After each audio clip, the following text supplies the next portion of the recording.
Pak? Nah, sebetulnya soal itu adalah butuh proses, ya, butuh proses. Namanya kesadaran itu kan tidak serta-merta orang langsung paham, ya. Otomatis kita tidak boleh berhenti, ya. Badan pengelola jangan henti-hentinya memberikan pencerahan kepada para penghuni rumah susun atau penghuni apartemen. Pemerintah juga, terutama pemerintah daerah, harus juga memberikan pencerahan kepada rakyatnya agar menerima apa yang dikatakan di perundang-undangan tentang itu. Nah, jadi kesadaran itu tidak mungkin seperti membalik tangan, enggak. Butuh proses. Dan saya kira semua masyarakat kalau boleh menghindar kan selalu menghindar dari kewajiban. Tapi sebetulnya bukan sifat yang baik itu, bukan sifat yang baik. Bukan sifat yang gentle ya Pak ya? Bukan. Harusnya semua gentle menyelesaikan masalah, bukan mengelak. Dan bukan dihadapi dengan demo. Bukan dihadapi dengan demo, bukan. Jadi gimana Pak? Harusnya jalinan mekanisme kerjasama itu antara PPRS, penghuni dan badan pengelola itu sebaiknya mereka itu bagaimana Pak untuk menghadapi ini Pak? Sebetulnya kan begini, PPRS itu adalah kristalisasi dari semua penghuni dibentuk satu badan. Itu amanat undang-undang. Jadi sebenarnya suara PPRS itu adalah suara para anggota. Nah, berhadapan dengan badan pengelola sebetulnya tidak harus ribut-ribut ini, enggak kok, enggak. Jadi PPRS maupun badan pengelola dengan para penghuni ataupun pemilik itu harus sebetulnya hubungan kemitraan, bukan lawan itu. Tidak lawan. Masa saya berlawanan dengan badan yang dimana saya menjadi elemennya?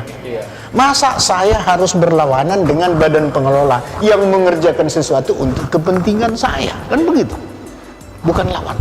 Kan ini banyak Pak, jadi permasalahan yang muncul itu karena ada ketidakpercayaan sebagian penghuni terhadap PPRS. Nah, bagaimana harusnya menyelesaikan masalah itu?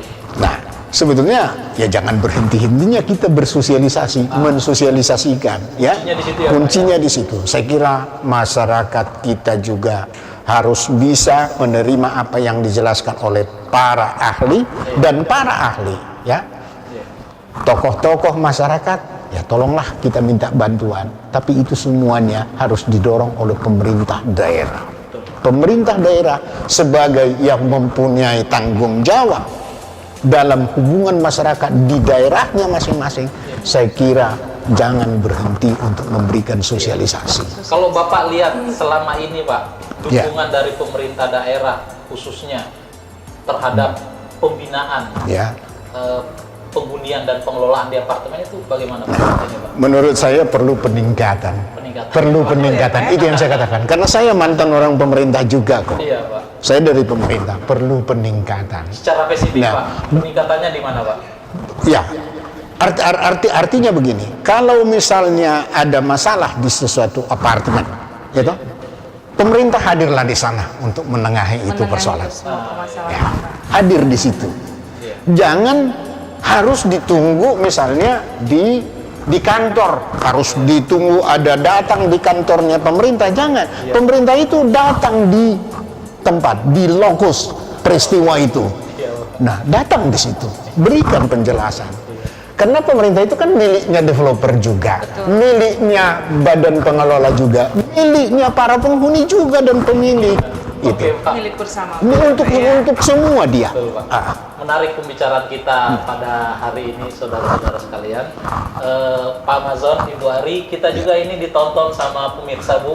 Nanti ada interaktif dari penonton yang ingin menanyakan hal-hal persoalannya terkait dengan apa yang kita bicarakan hari ini. Nah, kita tunggu penelpon kita. Iya.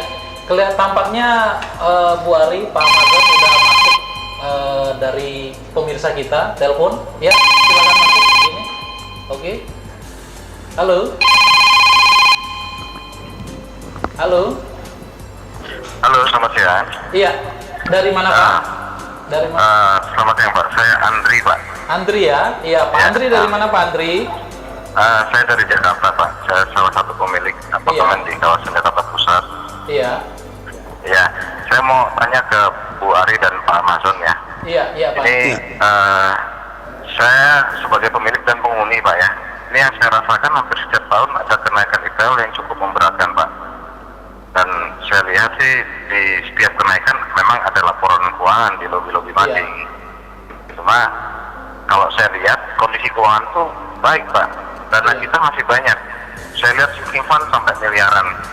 Sebenarnya dana itu ditabungkan untuk apa gitu?